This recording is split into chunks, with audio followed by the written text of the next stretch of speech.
E analisar uma coisa aqui, né? Eu acho assim, todo mundo está sujeito a errar e a falhar. Você vê que depois que Judas acabou de tomar a Santa Ceia, o inimigo já entrou nele. Não pensa porque você está indo na igreja direto, o inimigo não vai te tomar. Na hora e- e ele acabou de tomar a Santa Ceia, o inimigo tomou ele. A mesma coisa, Pedro estava andando com Jesus, o inimigo tomou ele. Aí Jesus repreendeu não a Pedro, mas o espírito que estava em Pedro. Jesus já falou: apartai-vos de mim, Satanás. Deus me serve de pedra de tropeço, foi uma coisa assim. Mas ele estava falando não para Pedro, mas para o espírito que estava em Pedro. Aquele espírito, quando Judas acabou de tomar a Santa Ceia, aquele espírito de traição entrou em Judas, né? Porque Judas já tinha entrado antes, né? Porque ele que foi lá combinar, já tinha combinado que trairia Jesus por 30 moedas. Porque ele já foi lá buscar o soldado e através de um beijo que ele deu no rosto de Jesus, para mostrar quem era Jesus, né? Para ele não se enganar, para pegar alguém errado ali no meio deles. Jesus sabia. E quando Jesus é uma coisa interessante também que para refletir, né? O Jesus ele molhou o pão no quê? No vinho. Ele não está falando que todo mundo foi lá e colocou a boca na taça para tomar o vinho. Ele está falando que, ó, que está escrito no versículo 26. E Jesus respondendo: aquele a quem eu der o bocado molhado. E aí depois fala assim, e molhando o bocado, Jesus molhou o bocado aonde? Molhou o bocado no vinho. Pegou um pedaço de pão, molhou no vinho e deu para Judas. Isso fica interessante, né? Então você começa lendo assim, você vai achando umas coisas assim impressionantes, né? Aí fala assim, ó, e aquele a quem eu der-lhe um bocado molhado, e molhando o bocado, deu a Judas Iscariotes, filho de Simão. E após o bocado, entrou nele Satanás. E disse, pois, Jesus: o que fazes, fazer depressa. Que era o que? Trair ele. E Jesus também não falou, ele falou aquele que, ele falou assim, ó, e deu ajuda ao Iscariote, filho de Simão. E após o bocado entrou nele Satanás. Ele disse, pois, Jesus: o que fazes depressa. Jesus não falou: ajuda, que você tem que me trair, vai e me trai. Ele não colocou em rosco para ajuda ali perante os outros discípulos. Os outros apóstolos, ele não falou isso. Ele não colocou, ele não mostrou a nudez de Judas. Judas ia trair ele. E nem de Pedro também.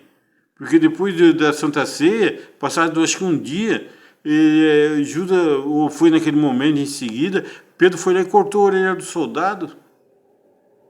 Porque quando Judas saiu daí, que ele foi lá a ter com o soldado para levar lá, para pegar Jesus, lá no Getsemane, o que aconteceu? Ele falou assim: aquele que eu beijar, esse é Jesus, né? Porque isso era tudo, né? Jesus estava no meio deles, ninguém sabia distinguir quem era Jesus. Jesus não se mostrou maioral, nem um cargo elevado em relação àqueles que estavam junto com ele ali. Tanto é que precisou Judas beijar Jesus para que ele soubesse, para que houvesse uma diferenciação entre eles, para que houvesse sabe, ele estava no mesmo pé de igualdade com os outros, ele não quis se mostrar superior a outros. Então você vê que Jesus era tão igual aos que andavam com ele, em termos de fisionomia, e aqueles que andam com Jesus têm que ter o mesmo comportamento que Jesus. Por isso que Paulo falou: seja meu imitador como eu sou de Cristo.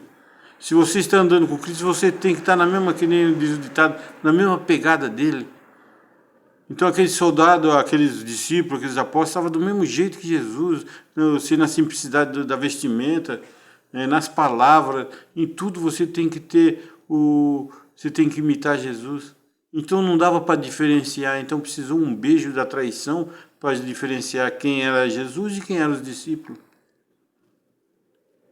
E Jesus ainda no versículo 28 diz assim, ó, está escrito assim, ó, e nenhum dos que estavam assentados à mesa compreendeu o que propósito lhe dissera isto.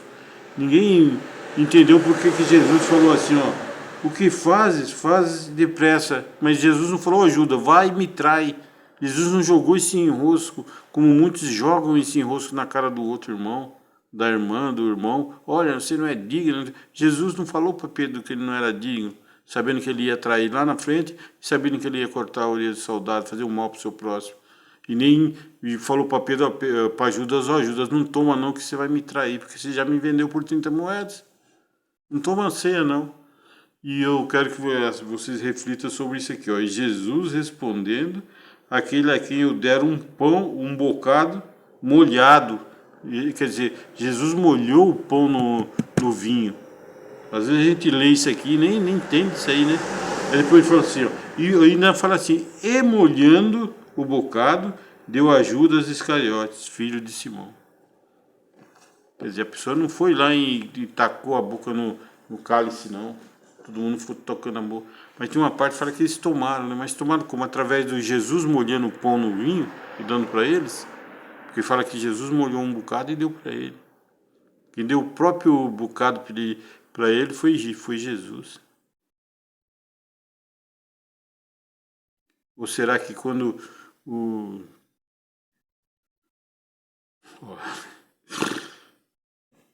Quando a pessoa está servindo a Santa Ceia, e tem que pegar aquele bocadinho, molhar no vinho e dar por irmão na boca do irmão, né? Nem eu vejo uma religião, aí a pessoa vai e coloca a parte do que se faz do pão na boca do... É interessante isso aí, né? Jesus molhou e deu. É só pra gente refletir. Eu só estou fazendo isso para refletir, né? Para as pessoas refletir. Porque às vezes você acha que você não é digno de ir lá tomar a Santa Ceia. Aqui Pedro e Judas foram lá e tomaram. Um traiu assim a ponto de Jesus ser crucificado e outro negou também para se ver livre da condenação que aqueles que estavam ali falando que Pedro era igual aos outros. Você fala até o mesmo palavrear de Jesus era o palavrear daqueles que andavam com ele. Por isso que alguém falou para Pedro assim, ó, esse aqui é um deles, ó, ele fala igual a ele. É que nem você pegar um gaúcho, colocar um gaúcho, aí de repente chega outro gaúcho lá, começa a falar, esse fala, ó, esse aqui também é gaúcho, você viu? Ele tem o mesmo palavrear dos gaúchos. Aí você vai falar, não, não sou gaúcho não, mas falando gaúchês para as pessoas. Então Jesus, ele tinha creio que ele deveria ter um sotaque, alguma coisa assim, né? Talvez ele seria mais, como você vai no interior, assim, você vê a pessoa, você sai daqui de São Paulo, você vai a 100 quilômetros aqui, 200 quilômetros, você já vê que a pessoa tem um modo de falar diferente, né? Então é só pra gente analisar, né? Jesus não falou para Pedro, ó, não toma Santa Ceia que você vai cortar a orelha do soldado. Ele não falou para Pedro assim, ó, para Judas, ó, não toma Santa Ceia que você vai me trair, não. No decorrer do caminho você vai encher os seus pés de poeira, poeiras espirituais, mas cabe a Jesus lavar os seus pés na hora que você se assentar à mesa. Vai você passar mais um ano, depois do ano que vem você volte de novo. Às vezes vai ter momentos que você não vai ter condições físicas de estar ali. Mas lembre-se de uma coisa. Quem aceita Jesus, aceita o Pai e aceita o Espírito também. Sempre quando você senta à mesa, você pode perceber, sempre quando você senta à mesa, você faz uma renovação. Aí você tem que voltar mais um ano para fazer uma outra renovação. Que é lavar os pés, né? Os pés do caminho no decorrer de um ano. Deus abençoe.